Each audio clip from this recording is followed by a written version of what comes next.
Bienvenue sur Voix de prière. Si cette prière peut t'aider aujourd'hui, pense simplement à aimer la vidéo, à t'abonner à la chaîne et à activer la cloche pour recevoir chaque prière du matin. Merci pour ton soutien. Prenons maintenant un instant pour nous recueillir et entrons ensemble dans la prière. Si tu écoutes cette prière ce matin, ce n'est pas un hasard. Elle s'adresse à toi. Toi qui te lèves avec une fatigue intérieure.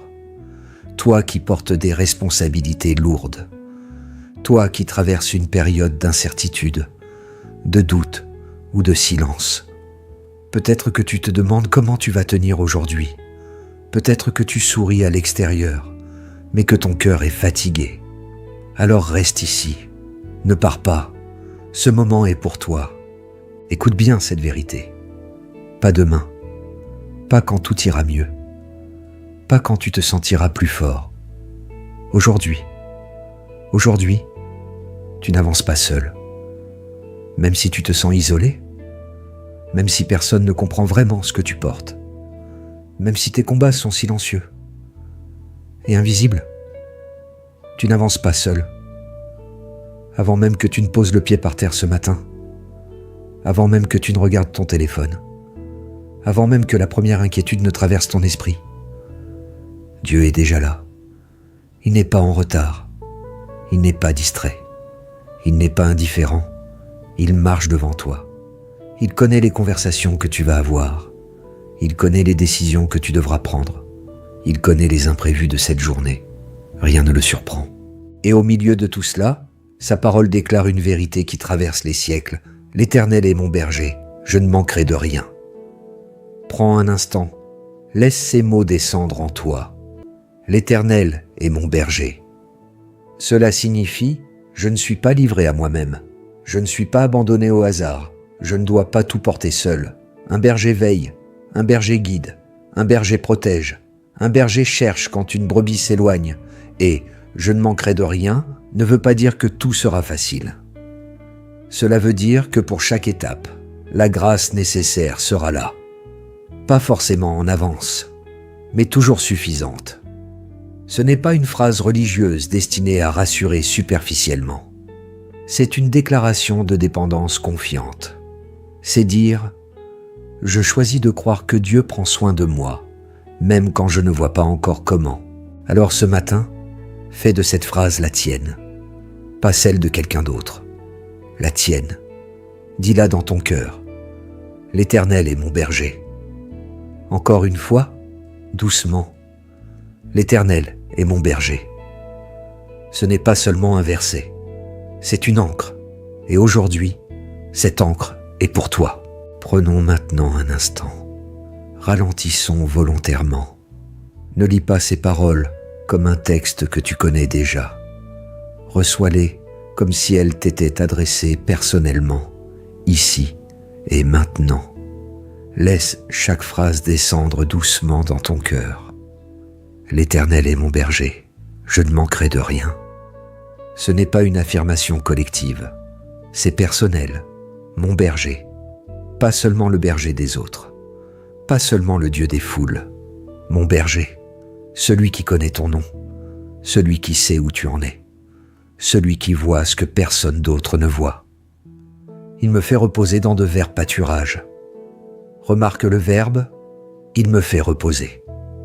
Parfois, nous courons tellement que nous ne savons plus nous arrêter. Mais le berger, lui, c'est quand la brebis a besoin de pause. Il ne te pousse pas jusqu'à l'épuisement. Il ne te traite pas comme une machine. Il te conduit vers un lieu de repos. Il me dirige près des eaux paisibles, pas des eaux agitées, pas des torrents violents, des eaux paisibles. Cela signifie que la paix existe, même si tu ne la ressens pas encore pleinement. Elle est disponible, elle est préparée. Il restaure mon âme, ton âme, pas seulement ton énergie, pas seulement ton humeur, ton âme, cette partie profonde de toi qui peut être blessée par les déceptions, fatiguée par les combats, usée par les responsabilités. Il ne se contente pas de te dire « sois fort », il restaure, il répare, il renouvelle, il redonne souffle, Il me conduit dans les sentiers de la justice à cause de son nom. Même quand tu doutes de toi, même quand tu te demandes si tu prends les bonnes décisions, il conduit. Pas toujours avec des explications détaillées, mais avec fidélité. Puis vient cette phrase puissante. Quand je marche dans la vallée de l'ombre de la mort, je ne crains aucun mal, car tu es avec moi. La vallée est réelle. Le psaume ne nie pas l'obscurité. Il ne nie pas la peur possible. Mais il affirme quelque chose de plus grand. Tu es avec moi. La présence de Dieu ne dépend pas de la luminosité des circonstances. Ta houlette et ton bâton me rassurent, même quand la direction semble incompréhensible, même quand les corrections sont difficiles. Sa main reste une main qui protège, puis le ton change. Tu dresses devant moi une table en face de mes adversaires. Dieu ne te bénit pas seulement quand tout le monde t'applaudit. Il prépare une table même quand il y a de l'opposition. Tu oins d'huile ma tête. C'est un geste de soin, un geste d'honneur, un geste de guérison, comme si Dieu disait « Tu n'es pas oublié, tu es précieux, et ma coupe déborde, déborde. » Pas parce que la vie est parfaite, mais parce que sa grâce est suffisante. Et enfin, oui, le bonheur et la grâce m'accompagneront tous les jours de ma vie. Pas seulement les jours lumineux, tous les jours, même celui qui commence maintenant. Et j'habiterai dans la maison de l'Éternel jusqu'à la fin de mes jours. Ce psaume commence avec un berger et se termine avec une maison. Il commence par la direction et se termine par la sécurité. Il commence par un besoin et se termine par une promesse de présence continue. Laisse ces paroles résonner encore quelques secondes en toi. Ce psaume n'est pas seulement à lire, il est à vivre. Et aujourd'hui, il est pour toi. Là où tu es, si tu le peux, fais doucement le signe de la croix. Au nom du Père, du Fils et du Saint-Esprit. Amen. Seigneur, nous venons à toi ce matin avec simplicité, sans masque, sans discours compliqué, sans chercher les mots parfaits. Nous venons tels que nous sommes. Tu vois la fatigue cachée, celle que personne ne remarque, celle que l'on dissimule derrière un sourire, derrière des responsabilités, derrière des « ça va ». Tu vois les inquiétudes que personne ne connaît, les pensées qui tournent en boucle la nuit, les scénarios que l'on imagine, les peurs que l'on n'ose pas dire à voix haute.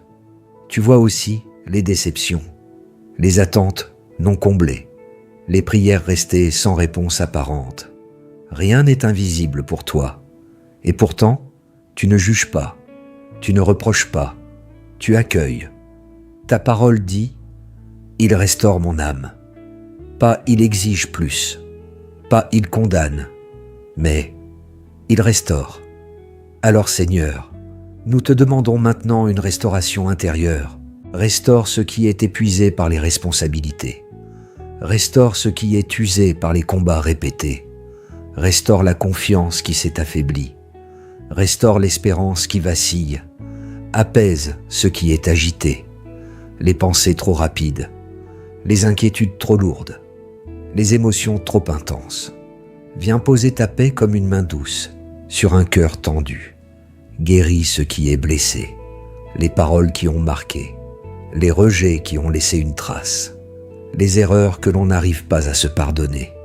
Là où il y a une fissure, viens mettre ta lumière. Là où il y a une douleur, viens mettre ta présence. Et maintenant, je t'invite à faire de cette prière la tienne. Dis-le doucement, même si ta voix est faible, même si ta foi semble petite. Répète, Seigneur, restaure mon âme.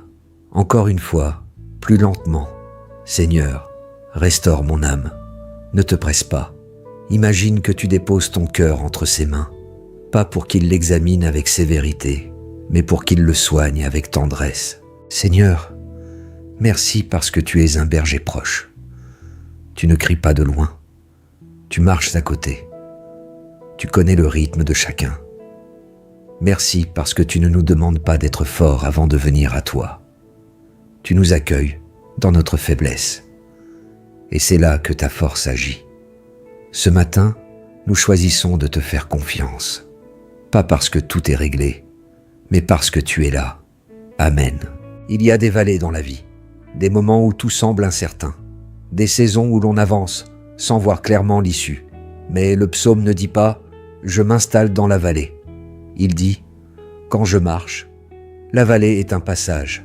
Et surtout, tu es avec moi. Seigneur, pour celui ou celle qui traverse une vallée, donne la force de continuer à marcher. Pas toute la semaine, juste aujourd'hui. Répète, tu es avec moi, Seigneur. Encore, tu es avec moi, Seigneur. Seigneur, nous entrons maintenant dans une prière plus profonde, une prière d'abandon, pas une prière superficielle, pas une prière rapide avant de courir vers nos obligations, mais une prière où nous te remettons vraiment ce qui pèse. Seigneur, nous te remettons nos combats, les combats visibles et ceux que personne ne voit, nos inquiétudes financières, cette peur de ne pas avoir assez, cette pression de devoir assurer, prévoir, anticiper, nos tensions relationnelles, les incompréhensions, les blessures non réglées, les silences lourds, nos décisions difficiles, celles qui engagent l'avenir, celles où nous avons peur de nous tromper.